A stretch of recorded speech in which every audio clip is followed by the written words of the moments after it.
Well, here it is, spring. Skateboarders in Regina have been through another winter with no indoor skate park. It's been that way since 2013. They're also waiting for more outdoor parks. The community has had to make do with fewer months and fewer available locations to skate.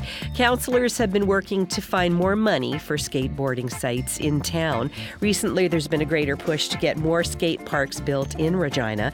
Leading that charge is David Chapados, Vice President of Skate Regina, and he's in studio because in addition to being a birder. Thanks for helping us out, by the way, identifying the finch. Yeah. And you know birds because of all your time spent out in skate parks. Oh, yeah, likely, for sure.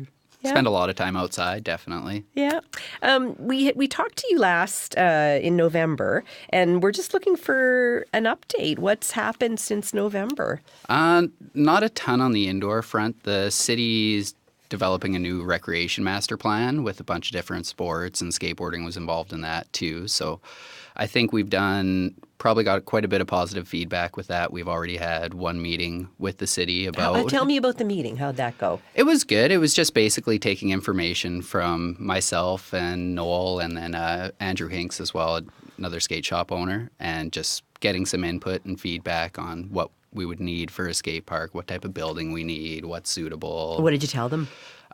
Basically, we need something with a big enough space that's suitable to as many kids that there are and skating right now. Like 306, there's a skate shop in the north end, has a small indoor park, but it shouldn't just be solely on private business owners to support the entire scene. And, it's not quite a big enough space for everybody that would like to use it. Yeah. Are you getting a sense that, though, the city is willing? The city is willing, and they've been a great partner in the past. It's just a matter of we need an increase in funding. So if there's enough positive feedback from the master plan, then I would assume we would get that increase. We've had a budget with the city running the previous indoor, and they help pay for quite a bit of stuff and were really helpful. But with the loss of the building and just how things are right now budget-wise, it's hard to get a $60,000 increase a year for what we need to be feasible. Yeah, everyone's feeling the pain a little bit there. Hey, so when do you think it might actually become a reality?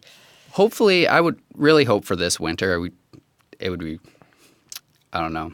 It's hard not having a place to go for everyone in the winter. Yeah, so hopefully, what is the importance of that for people who've never really thought much about skateboarding?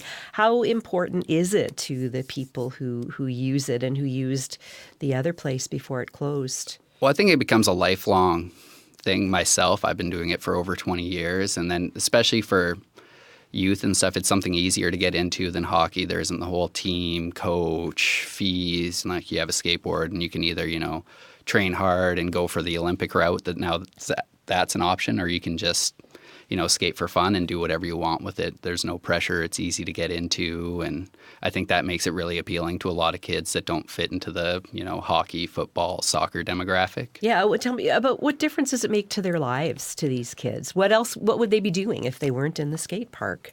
Who knows, all types of things. And especially with, keeping kids out of trouble and stuff, I found, because I worked at the indoor skate park in the exhibition grounds for about 10 years, and you would see lots of kids that aren't having the easiest life, and they'd come in and skate, and we never once had a call for service to the police in the 16 years we were open. And there's definitely some kids there who have a harsher reality than some of the other ones, but everyone was there on their best behavior doing something they enjoy. Was that part of your pitch to the city? Oh, for sure. Yeah, definitely. It's been brought up with them. Yeah. What's happened on the outdoor front? Anything new there?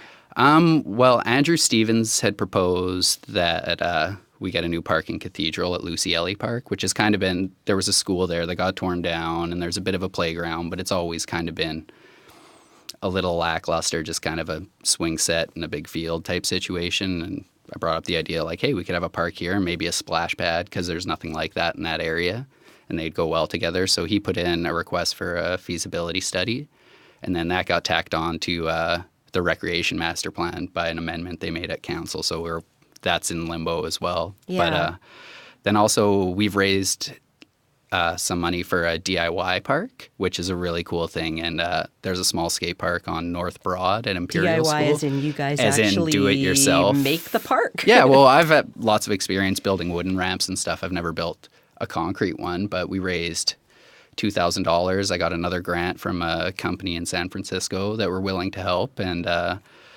brought the idea up to the city and was expecting a, like, no, not a chance, liability, no way type thing. And they're like, we love the idea. That's great. Huh. So we have to get them some drawings and stuff. And then potentially this summer, we'll be building a small skate park where there already is one. Why are you so willing to put so much of your own heart and soul and muscle into this? Oh, I just absolutely love it. Always have. It's been, a big part of my life since I was 12 years old. I started skateboarding and I didn't play football or hockey or any of that anymore. It was all done, and I just kind of want the same thing for other kids coming up. Be like, have every opportunity I did to get involved. And all right. Well, thanks so much for coming in, David. Really You're welcome. appreciate it.